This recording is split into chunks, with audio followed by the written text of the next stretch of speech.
All right, episode number 9, 45 minutes after the scheduled time.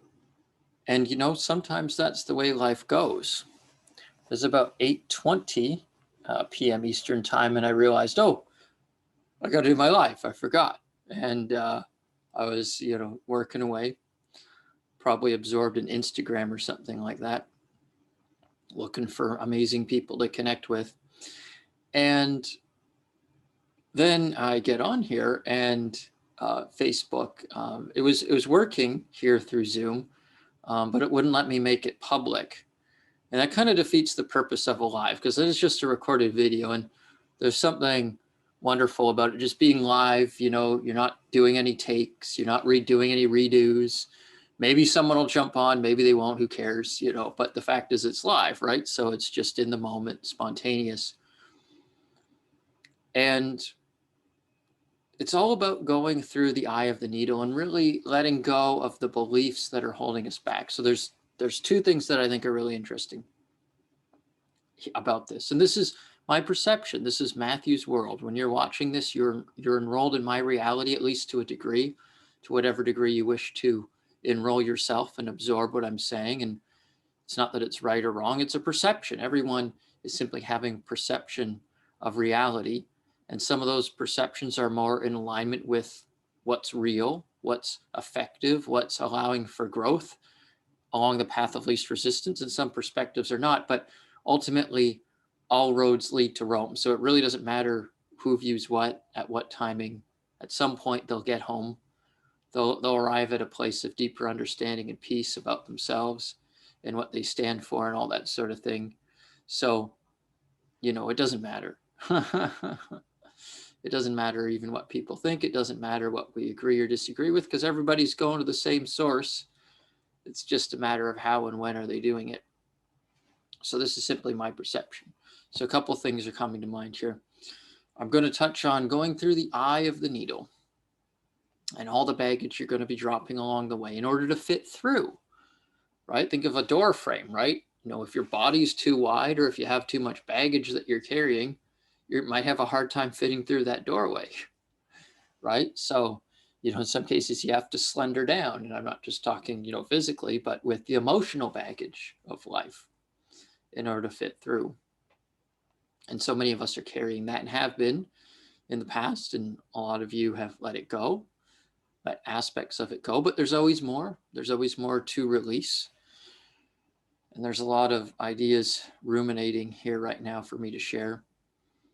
And in regards to the idea that there's always more to release, but the interesting thing about that is that eventually what you're releasing are actually positive beliefs. It's just that you no longer even need those positive beliefs. So it's interesting how something that once served a positive purpose can no longer serve you at a certain point. And just think about, being in grade 2 and everything you were learning in grade 2, right? That was serving a positive purpose, but then you move on to grade 3, you can't hang on to grade 2. You let that knowledge go. And obviously you're using elements of it as a platform to learn the next level and the next level and the next level, right? So it's creating a foundation, but you're not hanging on to it. So that's the idea that even the things that once served us in a certain way, we may no longer need. And that's really what this process is all about. And something I wanted to share here, I was watching a video. People do these prepared speeches, and they spend a lot of time practicing. And then it often comes off very polished and it has an impact and this sort of thing. But I was watching and I just couldn't, and this is me. Remember, this is me. This is almost like a rant with Matthew, but it's my perception. And I'm watching this and it's polished, it's good. It's obviously been practiced dozens and dozens of times because the person, would have not be capable of doing it on the first take. That's obvious. I could be wrong. Maybe they're, just a stage performer and they just do it off the cuff in that manner, but it looked very practiced, sort of like the way Toastmasters prepares speeches and such. And this is my perception because obviously a lot of these training systems and platforms that people have for speaking and honing their skills, I mean, it's all helpful stepping stones and and people take it in different directions, and there's speaking competitions and things of that nature. But I was watching this, and like it's kind of like a performance, right? Like they're stepping into this role, they're becoming this person, and they're sharing, and it's an expression of creativity, and I appreciate it from that angle, and it's interesting. And then I look at it from another angle where, it's designed to have an impact on people. And often it does. You can feel the emotion of it, and it has this impact, and it's like, that's interesting. But then if you go and communicate with that same person behind the scenes, they're going to be a different person because they can't act that way all the time because they're acting. So they can't possibly be in that mode all the time because that's not how human beings function. So I was observing this, noticing my own judgments, my own belief systems about it, and just in observation mode. You don't need to judge your judgments. And that's part of this process of going through the eye of the needle, is you let go of those judgments. You observe them, recognize, hey, if it's not serving me, if it's hurting me, if it's holding me back, but you get the opportunity to actually look at them and see that they no longer make sense, or to reframe them in a way that they work. And I'm observing this video and recognizing, what? I mean, I don't think I would ever communicate that way for myself. So it just doesn't work for me. And maybe that's the place to really arrive at going through this eye of the needle, is just to recognize that the belief systems that you may have about others, the judgments you may have about others, it's not that they're wrong. It's not that they're doing something wrong. They're not. Clearly they're not, because they exist. The fact that they exist means they're doing everything right. And we could just accept that. And when you just accept that, but you also accept that maybe their way isn't your way. Maybe their path isn't your path. And then it's like relief. It's like, well, there's no point in thinking that they shouldn't be doing it that way, or that's the wrong way, because it's their way. It's not the wrong way. So that's the idea here, is, just do it your way. Just do it your way. There's no right way or wrong way. There's just your way. And when you give yourself permission to do it your way and allow yourself to be attracted to the people that resonate with you and are magnetically drawn to you, when you allow that to happen, then there's no lack. Then you have abundance recognized, acknowledged in your life. And so for me, I recognize that, the way I am on camera here is the same way that I am in all circumstances. And if I have those moments where the ego kicks in and I feel self-righteous or threatened, or like I need to communicate something that maybe isn't coming from a place of love, that's okay too, right? You don't got to suppress yourself, but you recognize what you're doing, obviously, and don't take that to any extreme, right? Because, the whole point of what I'm sharing here is to use your common sense and discernment. And so venturing in to the unknown, I saw this thing. I purposely don't watch other people or teachers or things just because I don't really care what they have to say anymore. I spent a lot of time in the past looking at that stuff. There's one or two that I definitely pay attention to, but for the most part, I don't. But just through Instagram, you see things. And there's this lady named Teal Swan, who I think is quite popular. And she said, it's not that we fear the unknown. It's our beliefs about the unknown that we fear. So, I thought that was interesting. And going through the eye of the needle is really just that process. That's what it is. You're stepping into the unknown. And when you fundamentally know at your core that the unknown just allows you to discover a greater part of yourself, then why would you fear it? But it's those perceptions of what the unknown is that holds us back. And so if you just clear out your perceptions, if you clear out your judgments, if you let go of your baggage by observing it and being present to it, right? You don't have to get through it, right? It's like what happens for people is like they get a trigger, right? Like that imposter syndrome or whatever labels people come up for, this part of the self that is not integrated fully, as though it's an imposter. There's an imposter here. Well, you created it. You created your own imposter syndrome. And when you recognize that, you're like, okay, There's something to be integrated here. So stop trying to move through it. Right? It's like you feel it and you know, and you just want it done. And, you know, like I said, 20 minutes after it, I realized, oh, it's time to do this, say la vie. 20 minutes late, then get on here and, the Facebook thing's not working. And another 25 minutes later, it was. And the amount of frustration that came up for me is like, technology's not working. What's wrong with Facebook? What's wrong with my computer? Blah, blah, blah. And, it's frustration in the sense of, I want it to be working right now. That's all the frustration is. It's like, I want it to be working right now, but obviously I don't need it to be working right now, because if I did, it would be. Right? When you recognize this, and, sometimes you get this energy, right? Like it's, I was ready to record. I was ready to get on there, but, it's not time yet. And so there's a balance to the energy. There's a balance to just allowing yourself to have the communication when you need it, not ahead of time. Right. That's when, people get, overly excited or something like that, elated. And it's because the energy is out of balance. If you're just always present to the moment, then you always know what you need to know when you need to know it.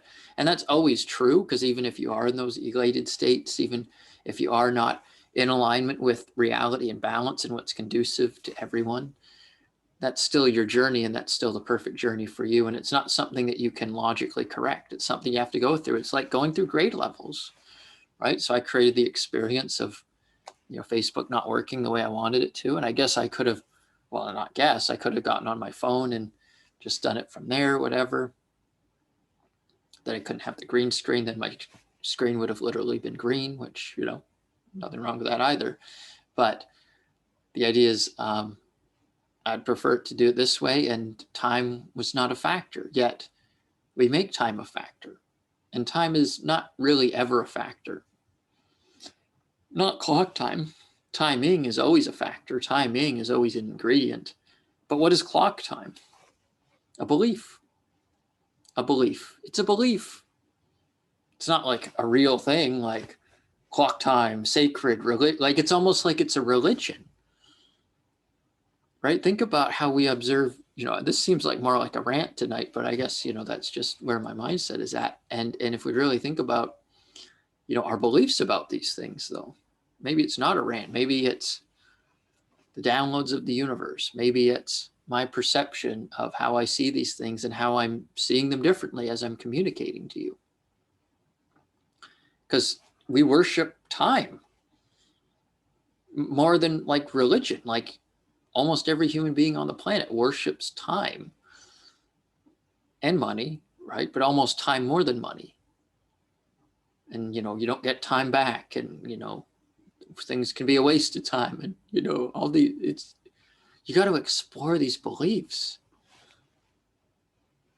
Like, who says that that's relevant at all? I mean, obviously we have agreements to say, hey, we're going to do things at a certain time, and we do our best to do that. But to worship the time versus just, it makes sense that this is the time we can gather, but allow yourself to evolve into a world where things are just happening in perfect timing and perfect synchronicity.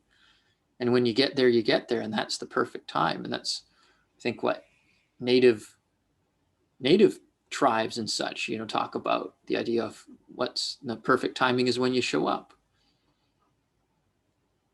So, and different cultures observe time different ways, of course, too. So, largely I'm identifying with the Western culture and how it utilizes time. So think about the beliefs that you have about time and about money, about scarcity, about abundance, about how you're provided for things. And when these beliefs come up and these triggers come up, just observe them, right? Rather than trying to work your way through them or overcome them or battle them, just work with them. That's what's relevant. And it's like the challenge that happens is it feels like a waste of time. Like, if I didn't have this imposter syndrome, then I would be where I want to be. But the fact is, you are exactly where you need to be when you have that trigger come up.